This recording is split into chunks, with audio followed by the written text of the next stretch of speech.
Palavra de Deus também pelos outros evangélicos chamados históricos, como os congregacionais e outros, né? A salvação por meio da graça de Deus. Vamos ler a palavra de Deus, Efésios, capítulo 2. Nós vamos usar ao longo dessa mensagem, dessa reflexão, vários versículos deste capítulo. Mas nós vamos ler agora, inicialmente, só os capítulos de 8 a 10. Perdão, versículos 8 a 10. Efésios 2, versículos 8 a 10. Porque pela graça sois salvos por meio da fé. Isto não vem de vós, é dom de Deus. Não vem das obras, para que ninguém se glorie ou se orgulhe, pois somos feitos por Ele, criados em Cristo Jesus para as boas obras, previamente preparadas por Deus, para que andássemos nela. A salvação é pela graça de Deus, é o que nós vemos na palavra de Deus, nesse texto aqui e também em outros textos, outros lugares da palavra de Deus. Tá, tudo bem, mas de que eu preciso ser salvo? Em que contexto essa palavra salvação é usada? Ou seja, de que eu preciso ser salvo? Se tem alguém se afogando, de que ele precisa ser salvo? Que contexto ali ele precisa ser salvo de quê? Do afogamento, não é? Se tem alguém que está atravessando a rua com o sinal fechado, precisa ser salvo de quê? Um carro, de um atropelamento, né? Então, quando a gente fala de salvação, muitas coisas costumam vir à nossa mente. Aqui nesse ambiente, dentro do templo, dentro de uma igreja batista, tendo lido a Bíblia, a palavra de Deus, nós que já somos estudiosos da Bíblia, nós que já somos crentes em Jesus Cristo, nós sabemos de que salvação estamos falando. Mas aquela pessoa que talvez tenha entrado, o amigo que talvez tenha entrado aqui pela primeira vez, talvez não tenha ainda ouvido falar disso, quando se fala em salvação vai ficar pensando, mas eu preciso ser salvo de quê? A Bíblia, quando fala em salvação, é salvação do pecado e das consequências do pecado. Você precisa ser salvo do pecado e das consequências do pecado. A Bíblia ensina que o pecado é não fazer a vontade de Deus, fazer a própria vontade ao invés de fazer a vontade de Deus. Isso é o pecado. E esse estado, essa atitude, essa deliberação que é o pecado, tem consequências, e consequências ruins, terríveis para o indivíduo, por toda a eternidade, se ele não mudar de atitude, se ele não obtiver perdão para os seus pecados. E esse texto aqui, capítulo 2 de Efésios, também fala de algumas consequências do pecado, que mostram que o indivíduo, que você realmente precisa ser salvo do pecado. Aqui nós vemos que o pecado traz condenação. Logo no versículo 1 diz que Jesus nos deu vida, estando nós ainda mortos nas transgressões e pecados. O pecado traz como consequência a morte, e não é simplesmente morte física que a Bíblia se refere. A morte que o pecado traz é a separação de Deus e a condenação eterna pela culpa do pecado. Por isso que diz aqui que quem está nos pecados já está morto, já está separado de Deus e já está condenado ao sofrimento eterno por causa do seu pecado. Outra consequência do pecado que a palavra de Deus mostra aqui é que o pecado traz a influência de Satanás para dentro da vida da pessoa. Quem vive no pecado se coloca sob a influência de Satanás. Versículo 2 fala sobre isso.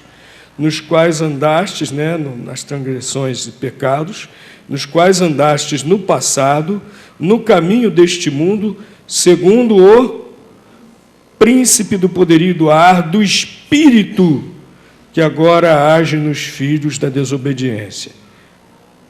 Essa autoridade invisível, aqui chamada poderio do ar, espírito que age nos filhos da obediência, a Bíblia diz que é Satanás. Ele existe, sim. Hoje em dia as pessoas dizem que Satanás existe nada. Isso aí é coisa criada pela religião medieval para manipular as pessoas e tal. Olha, as pessoas que pensam assim estão se colocando numa situação muito perigosa, porque ele existe mesmo. E o que ele faz é justamente isso, influenciar as pessoas para que não acreditem na verdade de Deus e para que sigam caminhos totalmente contrários à vontade de Deus. Ou seja, para que as pessoas continuem no pecado, na condenação, caminhando para a destruição. É isso que ele faz. Ele existe, sim. É essa autoridade, é esse príncipe desse mundo. Nós não podemos vê-lo, mas ele age. Tanto é verdade que ele existe, que há tanta maldade, tanta perversidade no mundo, como se fosse uma conspiração organizada, como se houvesse realmente uma mente maligna atuando para que a maldade, a perversidade cada vez se espalhe mais no mundo. E esse texto da palavra de Deus deixa muito claro que quem continua nos seus pecados, nas suas transgressões, está se colocando sob a influência dele, nos quais andastes no passado, no caminho, no curso, no caminho deste mundo, segundo o príncipe do poderio do ar, do espírito que agora age nos filhos da desobediência. O espírito que agora age nos filhos da desobediência. A influência de Satanás na vida de cada pessoa é resultado do pecado. Esse texto também fala de outra consequência terrível do pecado. É que as pessoas ficam dominadas por desejos egocêntricos, as pessoas ficam dominadas por desejos corrompidos, por desejos ruins. Isso é consequência direta do pecado, é a ditadura do pecado. O indivíduo pratica sempre o pecado, está sob a ditadura desses desejos pecaminosos que a Bíblia chama desejos carnais, desejos da carne. Olha o que diz o versículo 3. Entre os quais todos nós também antes andávamos. Antes de quê? Antes de conhecermos a Cristo, de aceitarmos a sua graça, o seu perdão. Todos nós também antes andávamos, seguindo os desejos carnais. Seguindo os desejos carnais. Fazendo a vontade da carne e da mente. E éramos, por natureza, filhos da ira, assim como os demais. E olha, o resultado maior, consequência maior do pecado é essa condenação. Versículo 3 diz: éramos por natureza filhos da ira. Essa expressão aqui é para lembrar que aquele que vive no pecado, filhos da ira, destinados à ira de Deus. A Bíblia diz que Deus vai ter um ajuste de contas com cada um de nós. E o ajuste de contas para o pecador é a condenação eterna, separação de Deus, sofrimento eterno. Então, são consequências do pecado. E salvação, que a Bíblia se refere, é a salvação do pecado, o livramento, o perdão dos pecados e, portanto, a anulação dessas consequências do pecado. Muitas religiões, muitas pessoas pensam que essa salvação vem por meio de boas obras. Eu posso reverter essa situação. Eu sou pecador, eu vou reverter. O que eu vou fazer? Eu vou praticar muitas coisas boas, vou praticar muitas boas obras. Assim, eu vou ajustar, vou anular as contas, né, do meu pecado diante de Deus, vou anular isso, vou zerar isso aí, esse meu débito com Deus, né? Para cada pecado que eu cometi, eu vou fazer uma coisa boa, e assim eu estarei salvo. Muitas religiões afirmam isso. Algumas delas, inclusive, seguidas pela maioria dos brasileiros.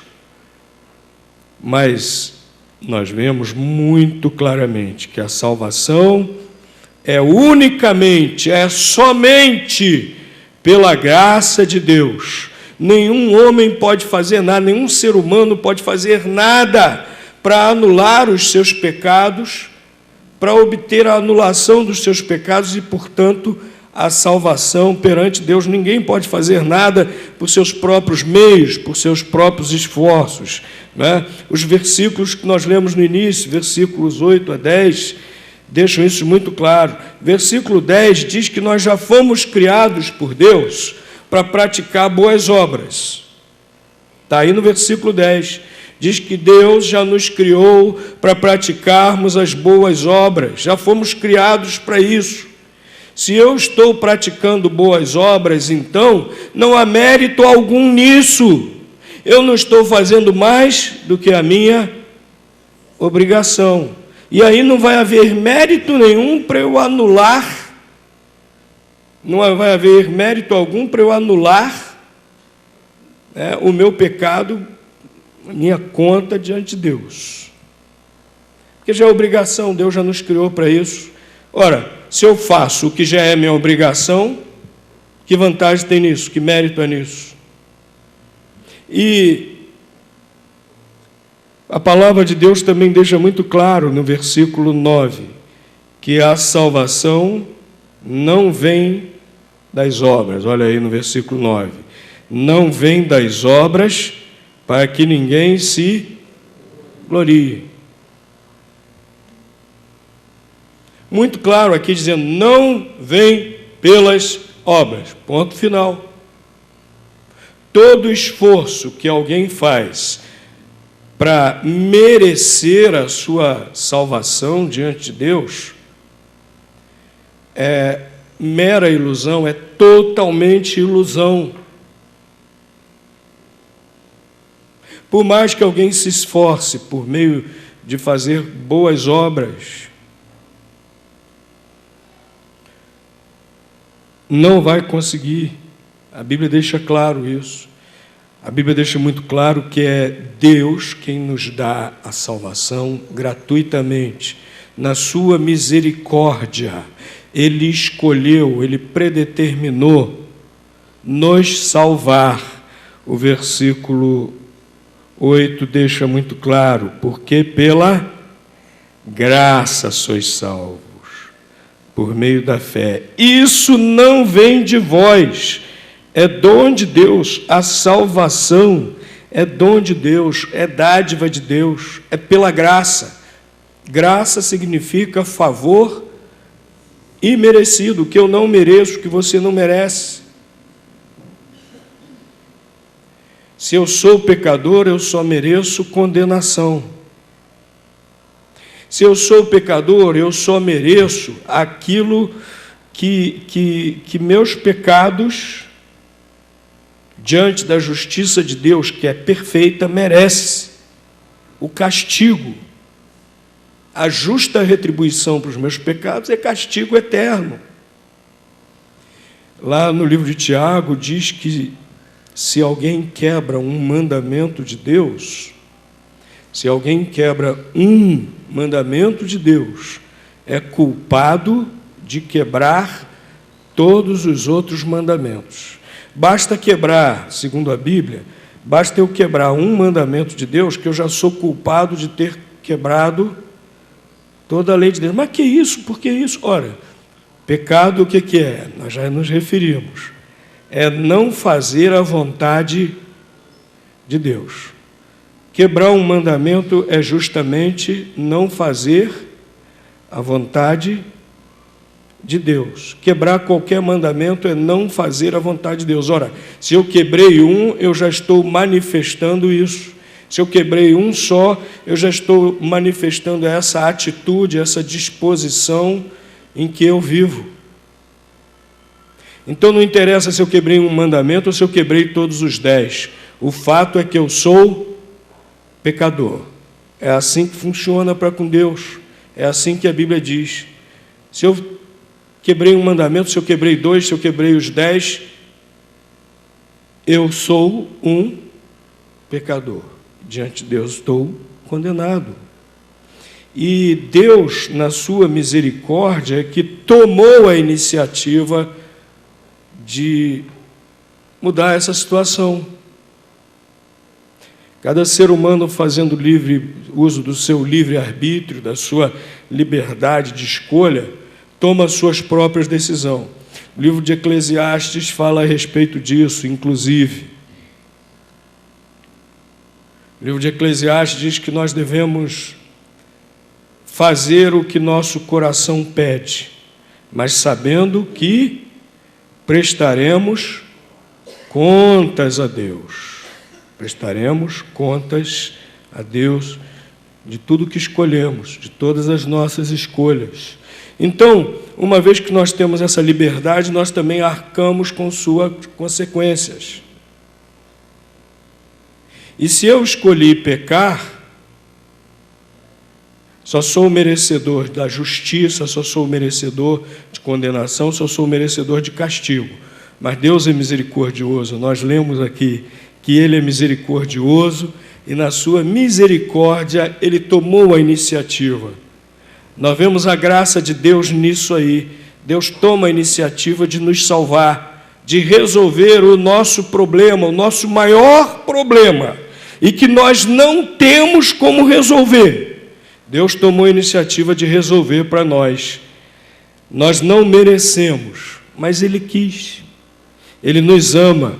Lá em João capítulo 3, versículo 16, o que diz? Porque Deus amou o mundo de tal maneira que deu o seu Filho unigênito, para que todo aquele que nele crê não pereça, mas tenha a vida eterna. A graça de Deus é isso. É só aceitando essa graça de Deus que nós temos salvação. Na sua graça Ele nos amou, sem nós merecermos. Há um hino muito bonito, o coral de vez em quando canta, e eu não canso de ouvi-lo. Por mim, o coral poderia cantá-lo todo mundo, todo domingo, né? Como é a tradução preciosa graça de Jesus. Em inglês, é uma palavra que não tem tradução exata no português, que dá a ideia de maravilhosa, incompreensível. Isso. Porque a graça de Deus realmente não dá para nós entendermos como é que Ele nos ama, sendo nós pecadores, fazendo nós mesmos nossas próprias escolhas e escolhendo muito errado, e mesmo assim Ele nos ama, né? E na sua graça, sem nós merecermos, Ele se fez homem na pessoa de Jesus, para que pudesse existir um ser humano sem pecado. Ele próprio se fez homem na pessoa de Jesus. Para que um ser humano sem pecado? Para poder tomar sobre si o castigo pelo pecado de todos nós. Se eu quisesse sofrer na cruz o castigo pela humanidade, eu não poderia. Porque eu também sou pecador. Como é que eu ia poder sofrer pelo castigo de todas as pessoas, pelo pecado de todas as pessoas, levar o castigo de todas as pessoas? Não poderia, eu sou pecador. Precisava de um ser humano sem pecado. O que Deus providenciou? Ele se fez homem. E Jesus Cristo, Deus que se fez homem, era homem sem pecado por isso. E lá na cruz ele levou sobre si todas as nossas iniquidades, todos os nossos pecados, tomou sobre si o castigo de todos nós. E ele sim pagou as nossas contas com Deus. É a graça de Deus. Só por meio da graça de Deus é que nós somos salvos. Agora, outra coisa muito importante que esse texto da palavra de Deus nos mostra, que se queremos ser salvos pela graça, nós precisamos colocar toda a nossa fé em Jesus Cristo. A graça de Deus, ela é eficaz em nossas vidas.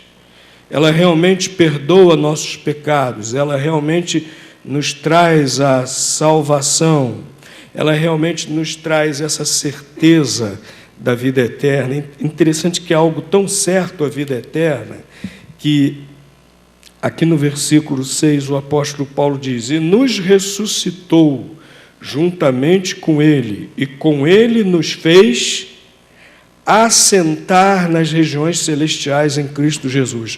Nós já estamos no céu, nas regiões celestiais? Estamos? Ainda não. Mas é algo tão certo, infalível, pela graça de Deus, que Paulo fala, dizendo que nós já estamos assentados nas regiões celestiais. Nós não podemos, de maneira alguma, duvidar da graça de Deus, dessa salvação que Ele nos oferece por meio de Jesus Cristo. Ele nos dá a vida eterna, Ele nos dá vida transformada, porque nós nos tornamos habitação do Espírito Santo. Versículo 22 fala sobre isso. Somos edificados para a morada de Deus no Espírito. Deus habita em nós por meio do Espírito Santo de Deus, quando nós aceitamos Jesus, quando nós aceitamos essa graça de Deus, esse favor de Deus da salvação. Ele habita em nós, Ele vem habitar em nós, e Ele nos transforma interiormente. Todas as religiões tentam transformar o homem de fora para dentro. Só o cristianismo, o verdadeiro cristianismo, pode transformar o homem de dentro para fora, porque é a graça de Deus operando em nós, né? E essa graça de Deus, essa salvação, ela também nos reconcilia com Deus. Nossos pecados nos separam de Deus, mas a palavra de Deus diz que é pela graça, essa salvação que Jesus Cristo nos oferece, que também nos reconcilia com Deus. Fomos reconciliados. Olha o versículo acho que é o 18. Pois por meio dele ambos temos acesso ao Pai no mesmo Espírito. É pela graça de Deus, aceitando a salvação que Jesus Cristo oferece, por meio da fé, que nós somos reconciliados com Deus. A salvação vem a nós, nós recebemos a salvação. Portanto, a graça de Deus é eficaz em nossas vidas. É quando nós cremos realmente de todo o coração em Jesus Cristo. Quando nós colocamos realmente toda a nossa fé nele como nosso único Salvador. Quando nós temos convicção de quem é Jesus. Deus que se fez homem para nossa salvação.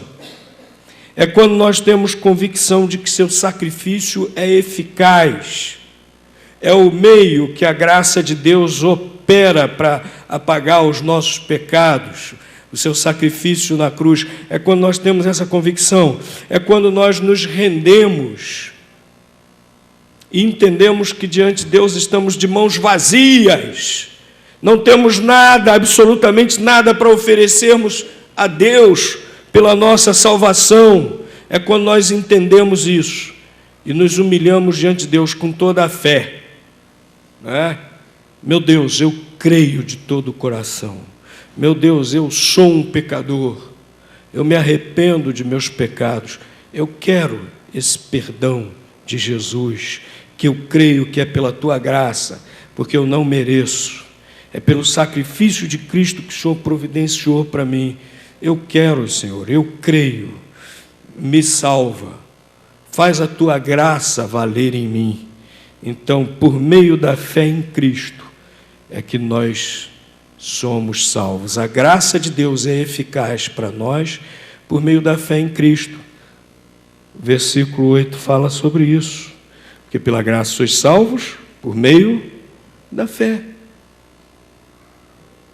Se você não crer em Cristo, verdadeiramente, não como um mero personagem histórico, mas crer de todo o coração, como Filho de Deus, como Deus que se fez homem, como aquele que morreu na cruz para trazer perdão para os nossos pecados, e ressuscitou e retornou ao céu. Se você não crer em Cristo dessa maneira, se você não abrir o seu coração para Jesus, a graça de Deus nunca lhe alcançará, a graça de Deus nunca será eficaz. Depende de você tomar essa decisão,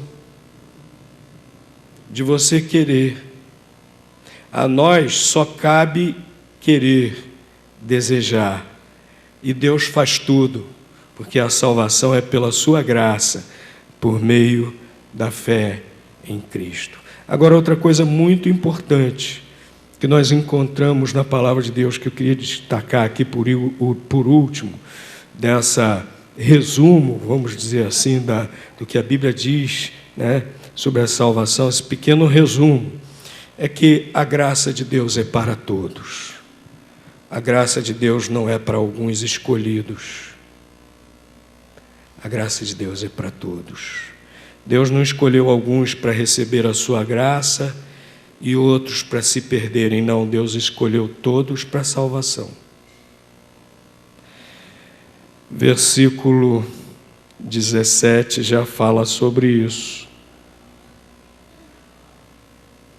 Vindo ele, proclamou a paz, essa paz da reconciliação com Deus, para vós que estáveis longe e também para os que estavam perto, tanto gentios como também judeus, para todos.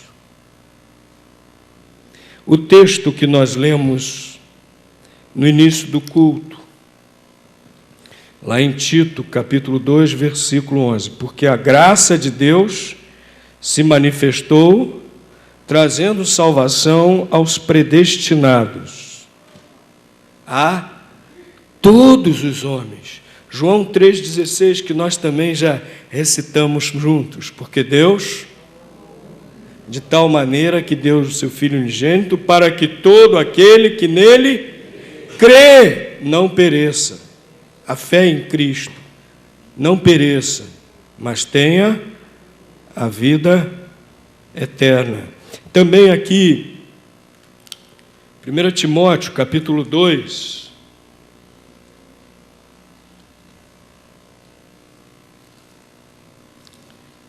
Primeira Timóteo, capítulo 2,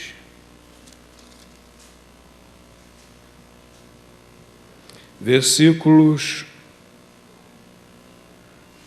3 a 5. Isso é bom e agradável diante de Deus, nosso Salvador, que deseja que todos os homens sejam salvos.